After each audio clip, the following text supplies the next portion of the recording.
Hello, welcome back in QC Hindi classes.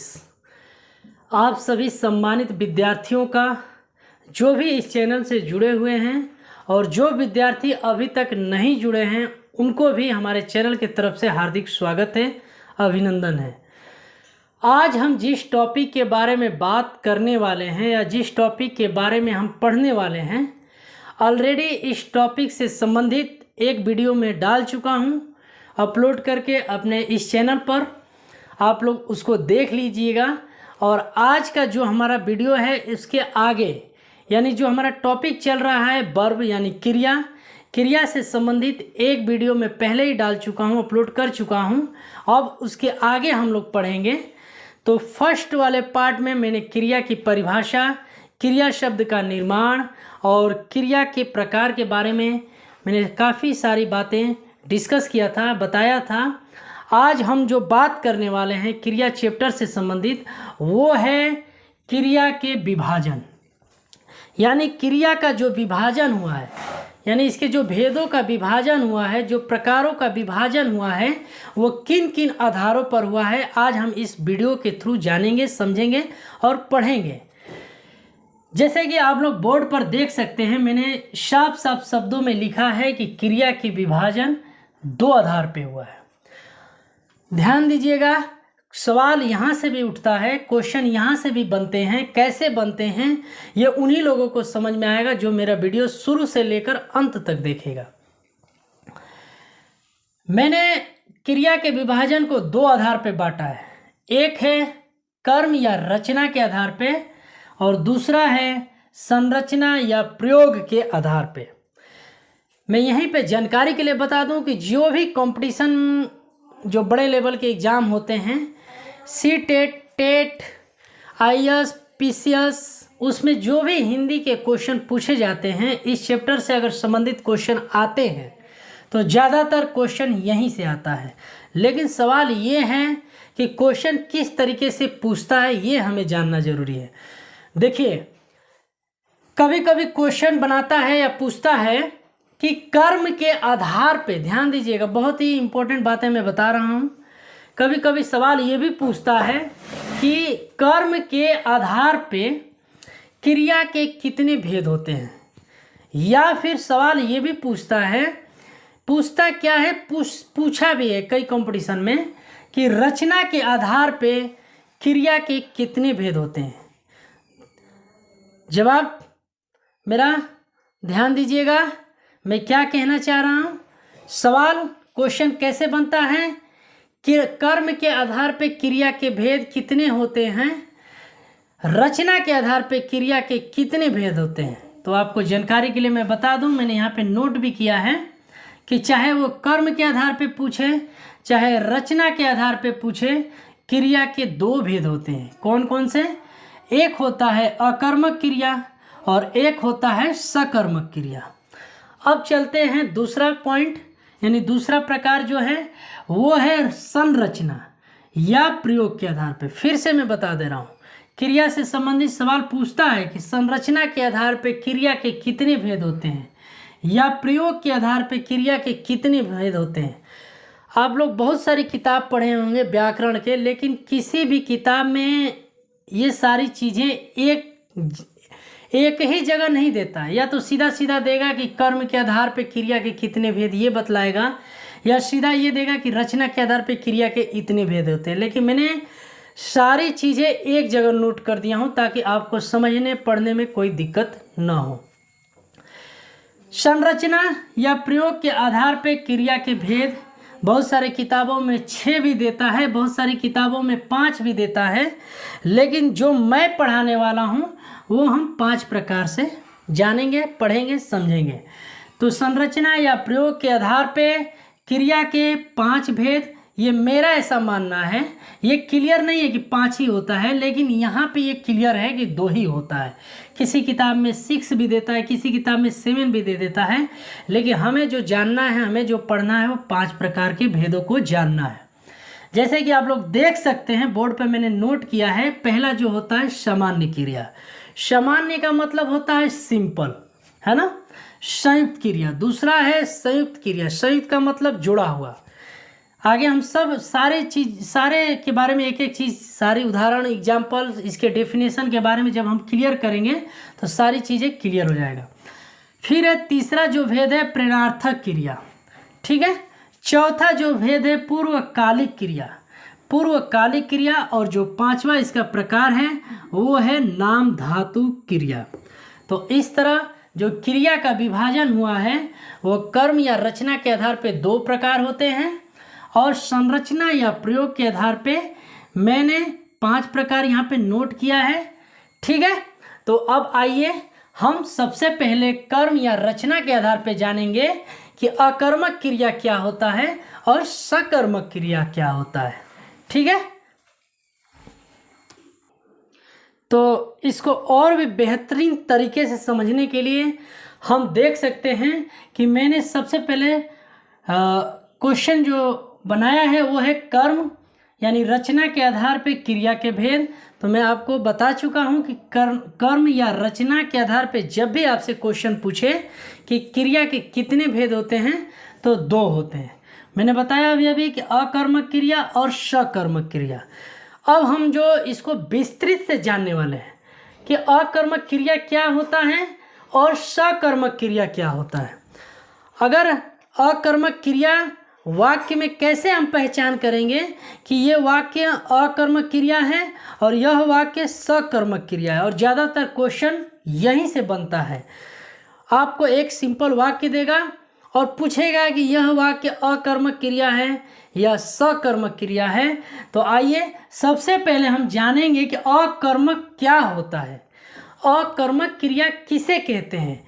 तो मैं आपको जानकारी के लिए बता दूं कि सबसे पहले आपको ये जानना जरूरी है कि अकर्मक क्रिया का अर्थ क्या होता है। अगर हम एक शब्द में जानने का प्रयास करें तो अकर्मक क्रिया का मतलब ये होता है कि जिसमें कर्म की अभाव हो, यानी अभाव मतलब जिसमें कर्म की उपस्थिति न हो। अगर हम कोई भी विलोम शब्द अपोजिट वर्ड पढ़ते हैं, जैसे हम बोलते हैं साधारण, अगर हम आपसे क्वेश्चन करते हैं कि साधारण शब्द का आप अपोजिट बताइए, विलोम शब्द बताइए, तो आपका जवाब क्या होता है? असाधारण। बोलते हैं कि नहीं बोलते हैं? बोलते हैं ना, साधारण का असाधारण बोलते हैं कि नहीं। तो साधारण का मतलब सिंपल, असाधारण का मतलब बिना सिंपल का। तो जिस शब्द के आगे अ लग जाता है वो अ किसके तरफ संकेत करता है?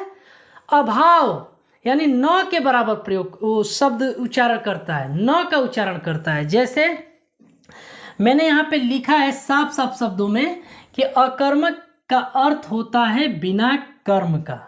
बिना कर्म का मतलब अगर कोई भी सेंटेंस है, कोई भी वाक्य है, तो उसमें कर्म न हो, वही क्या होता है? अकर्मक क्रिया होता है। ये तो इसके अर्थ हो गया। अब हम बात करते हैं डेफिनेशन यानी परिभाषा के बारे में। देखिए, जरूरी नहीं है कि जो डेफिनेशन मैंने यहाँ पे नोट किया है वही आप लोग याद करिए, वही आप लोग रटिए।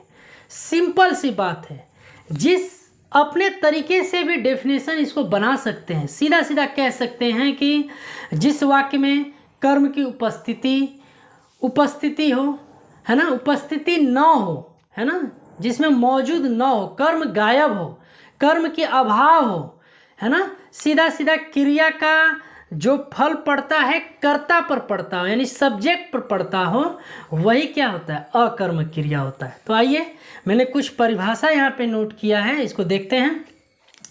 जैसे मैंने परिभाषा एक पहला लिखा है कि जिस वाक्य में, ध्यान दीजिएगा, सेंटेंस यानी जिस वाक्य में कर्म का अभाव होता है, यानी कर्म वहाँ से गायब हो, कर्म की अनुपस्थिति हो, है ना, वो क्या कहलाता है?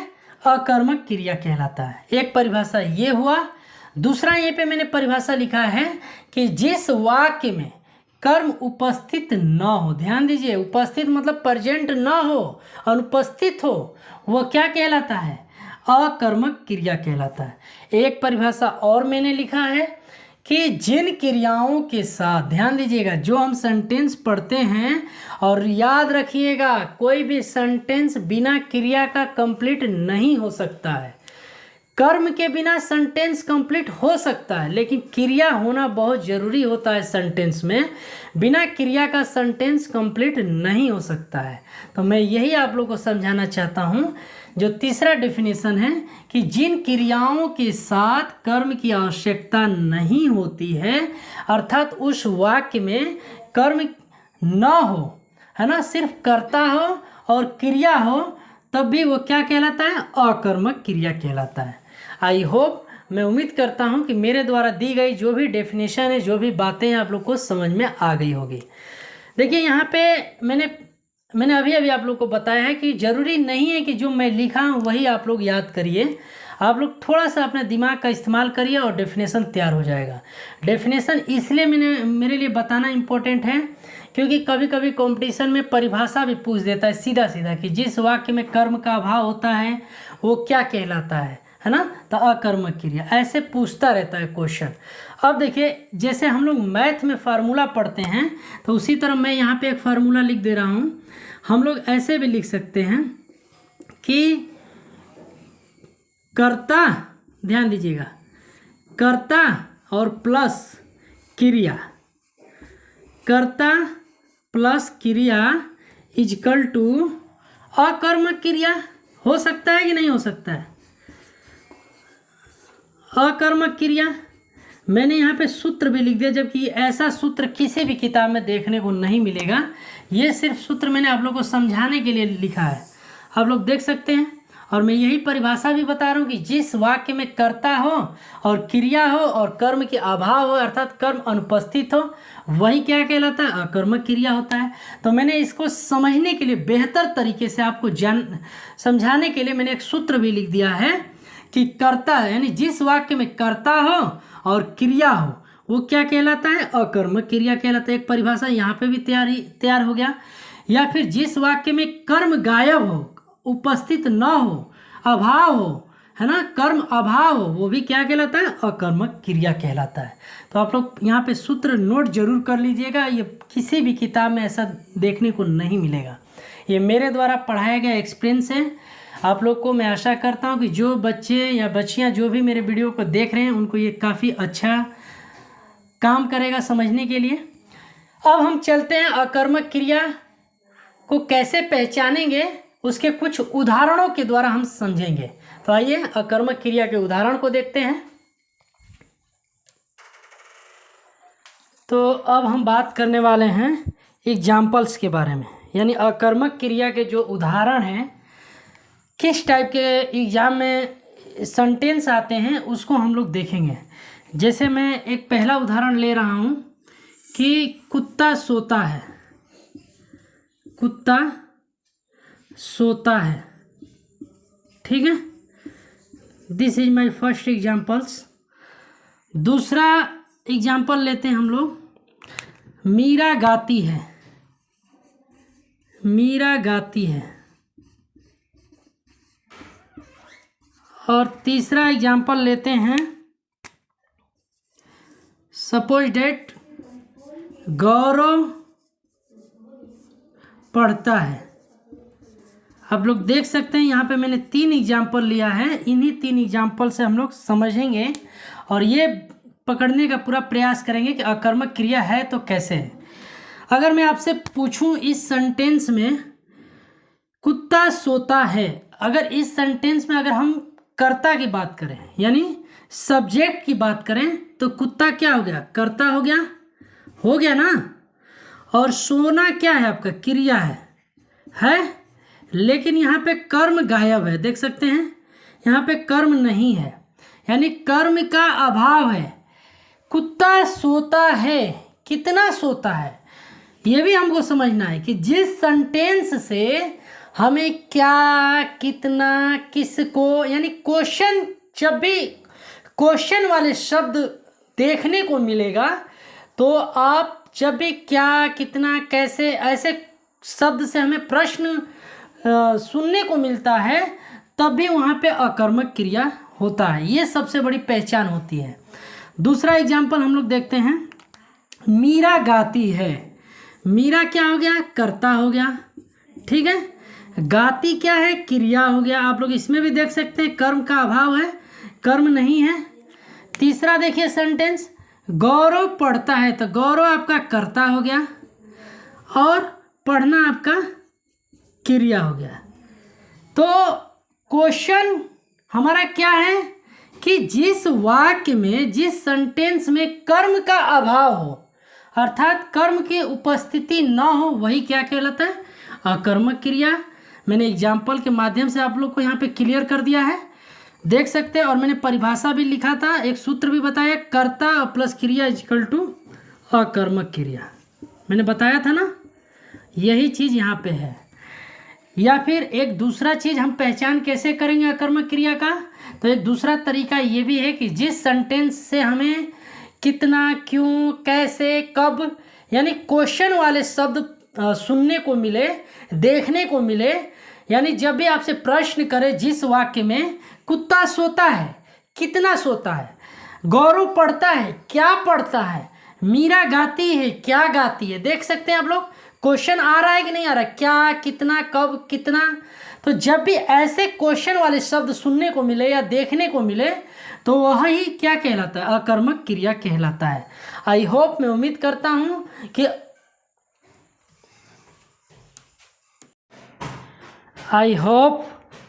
अब आप लोग को इस एग्जाम्पल के माध्यम से क्लियर हो गया होगा। अब हम जो बात करने वाले हैं सकर्मक क्रिया के बारे में, यहीं पे मैं एक जानकारी के लिए और भी एक बातें इंपॉर्टेंट बता दूं कि अभी तक जितने भी ये उपरोक्त वाक्य हैं, यानी जो भी मैं एग्जाम्पल बताया हूँ आप लोग के सामने, सभी में क्रियाओं के साथ क्या है, क्रियाओं के साथ कर्म का प्रयोग नहीं हुआ है। देख सकते हैं सारे वाक्य में, जितने भी वाक्य यहाँ पे मैंने लिखा है, इन क्रियाओं के साथ कर्म का प्रयोग नहीं हुआ है, अर्थात कर्म का यहाँ पर क्या है, अभाव है ना, कर्म यहाँ साइलेंट है। यह पता लगाने के लिए कि क्रिया अकर्मक है या सकर्मक है, यानी क्या या किसको या कितना, ऐसे शब्द द्वारा प्रश्न करते हैं तो वह अकर्मक क्रिया होगा। जैसे मैंने अभी बताया ना कि मीरा गाती है, मीरा गाती है। अब प्रश्न यहाँ पे क्वेश्चन अगर हम बनाते हैं कि मीरा क्या गाती है, मीरा क्या गाती है, तो देख सकते हैं क्वेश्चन बन रहा है कि नहीं, प्रश्न शब्द आ रहा है कि नहीं आ रहा है, क्या गाती है ना।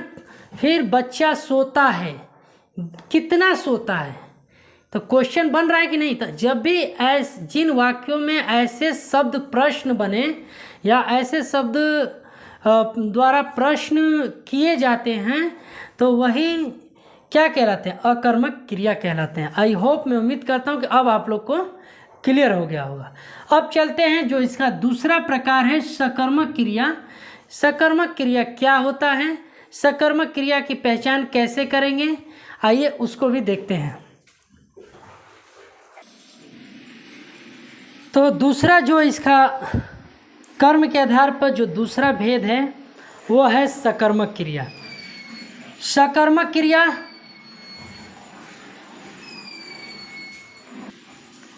सकर्मक क्रिया अगर हम इसका अर्थ जानने का प्रयास करें, सकर्मक क्रिया को इंग्लिश में बोलते हैं ट्रांसिटिव वर्ब।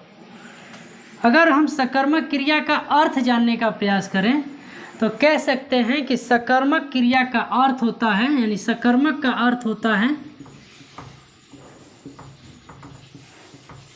सकर्मक का अर्थ है कर्म के साथ। ठीक है, सकर्मक का अर्थ क्या होगा, कर्म के साथ। और मैंने अकर्मक का अर्थ क्या बताया था, बिना कर्म का, कर्म के साथ। यानी इससे ये समझ में आ जा रहा है कि पूरे सकर्मक के जितने भी सेंटेंस पूछेगा या आएंगे उसमें कर्म का होना जरूरी है। ठीक है, अगर हम इसके परिभाषा की बात करें तो लिख सकते हैं कि जिस वाक्य में, ध्यान दीजिएगा, मैं बार बार कहता हूँ कि सेंटेंस जो डेफिनेशन है उसको रटने की ज़रूरत नहीं है, सिर्फ जैसे जैसे समझाया जा रहा है वैसे वैसे अपने दिमाग को दौड़ाइए, डेफिनेशन ऑलरेडी बन जाएगा। तो हम कह सकते हैं कि जिस वाक्य में कर्ता या क्रिया के साथ, कर्ता और क्रिया के साथ कर्म हो, है ना, वो क्या कहलाएगा, सकर्मक क्रिया कहलाएगा।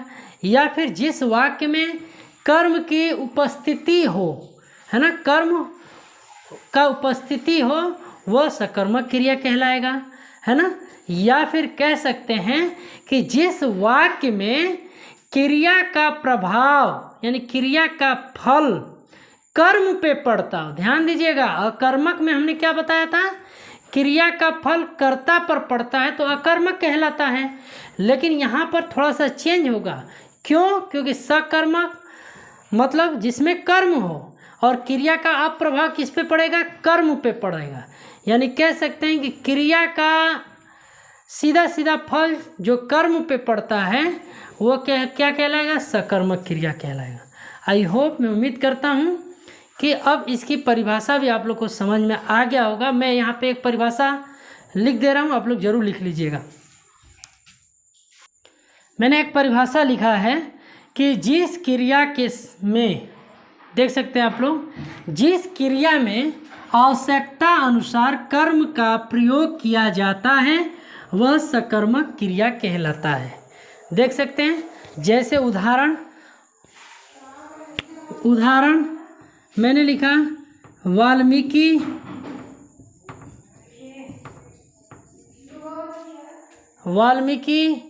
ने रामायण लिखी। वाल्मीकि ने रामायण लिखी। मैंने एक उदाहरण लिखा यहाँ पे, वाल्मीकि ने रामायण लिखी। तो अगर मैं आपसे पूछूं कि इस सेंटेंस में, इस वाक्य में कर्ता क्या है, तो आप लोग का जवाब यही होगा, वाल्मीकि। यानी वाल्मीकि आपका क्या हो गया, कर्ता हो गया। अब मैं आपसे पूछूं कि इस सेंटेंस में क्रिया क्या है, तो आपका जवाब होगा कि लिखी, यानी लिखना क्या हो गया, क्रिया हो गया। ठीक है। लेकिन अब मैं ये पूछूं कि इस वाक्य में कर्म क्या है ना, तो आपका सभी का जवाब होगा कि रामायण जो शब्द है वो क्या है, कर्म है। और यही मैं आप लोग को बताना चाहता हूँ कि क्रिया का प्रभाव कर्म पे पड़ता है। अब देखिए, सकर्मक क्रिया में क्रिया का प्रभाव कर्म पर पड़ रहा है, लेकिन अकर्मक में क्या पड़ता था, क्रिया का प्रभाव सीधा कर्ता पे पड़ता था। बदलाव है कि नहीं है? तो आप लोग अपने भी अनुसार परिभाषा यहाँ पर लिख सकते हैं। एक एग्जाम्पल और देख लीजिए। एक एग्जाम्पल हम लोग और भी लिख सकते हैं। जैसे लिख सकते हैं, सपोज डेट एक एग्जाम्पल और, कि पिता ने फल खरीदा, या फिर पिताजी फल लाए। पिताजी फल लाए। अगर मैं आपसे पूछूं कि इस सेंटेंस में कर्ता क्या है, तो कर्ता आपका पिताजी हो गया, है ना। हो गया कि नहीं हो गया? कर्ता आपका क्या हो गया, पिताजी। लाना क्या हो गया, क्रिया हो गया, वर्ब हो गया। लेकिन अगर हम कर्म की बात करें तो इसमें कर्म क्या होगा, कर्म इसमें फल होगा, है ना। कर्म इसमें क्या होगा, फल होगा। यानी क्रिया का प्रभाव सीधा किस पे पड़ रहा है, कर्म पे पड़ रहा है। तो कह सकते हैं, मैं एग्जैक्टली यही समझाना चाह रहा हूँ कि जिस वाक्य में कर्म का प्रयोग हो, जिस वाक्य में कर्म का प्रयोग हो वही क्या कहलाता है, सकर्मक क्रिया कहलाता है। या फिर जिस वाक्य में क्रिया का फल कर्म पे पड़ता हो वह क्या कहलाता है, सकर्मक क्रिया कहलाता है। मैंने दो तीन तरीके से यहाँ पे आप लोग को समझाने का प्रयास किया हूँ। और एक सूत्र की अगर हम बात करें, इसमें अगर हम सूत्र की बात करें तो आप लोग यहाँ पे नोट कर सकते हैं कि कर्ता, ठीक है, कर्ता प्लस कर्म और प्लस क्रिया इजकल टू क्या होगा, इजकल टू सकर्मक क्रिया। सकर्मक क्रिया। और मैंने अकर्मक क्रिया का सूत्र क्या लिखवाया था, कर्ता प्लस क्रिया इजकल टू अकर्मक क्रिया। लेकिन सकर्मक में क्या हो गया, कर्म इम्पोर्टेंट हो गया, कर्म का प्रभाव, कर्म की आवश्यकता पड़ी, इसलिए कर्ता प्लस क्रिया इजकल टू सकर्मक क्रिया। ये एक फार्मूला है, इसको आप लोग नोट कर लीजिएगा। तो इस तरह मैंने आप लोग को आज अपने वीडियो के माध्यम से क्रिया का विभाजन जो दो आधार पे मैंने समझाया है, एक कर्म के आधार पे और एक संरचना के आधार पे। तो कर्म के आधार पे दो होते हैं, सकर्मक क्रिया और अकर्मक क्रिया। ये दोनों मैंने आज यहाँ पे आप लोग को क्लियर कर दिया हूँ। आई होप, मैं उम्मीद करता हूँ कि मेरे द्वारा आज की वीडियो में जो भी सारी चीज़ें बताया गया है वो आप लोग को क्लियर हो गया होगा। ठीक है, अब जो हम लोग पार्ट 3 में क्रिया से संबंधित जो अगला पॉइंट पढ़ने वाले हैं वो हम लोग पढ़ेंगे संरचना या प्रयोग के आधार पर जो क्रिया के 5 भेद मैंने बताया है उसके बारे में, उनके डेफिनेशन के बारे में, उनके एग्जाम्पल्स के बारे में हम लोग पढ़ेंगे। तो चलिए, आज का वीडियो कैसा लगा आप लोग ज़रूर अंत तक देखिए और अपना जवाब दीजिए। Thank you. जय हिंद।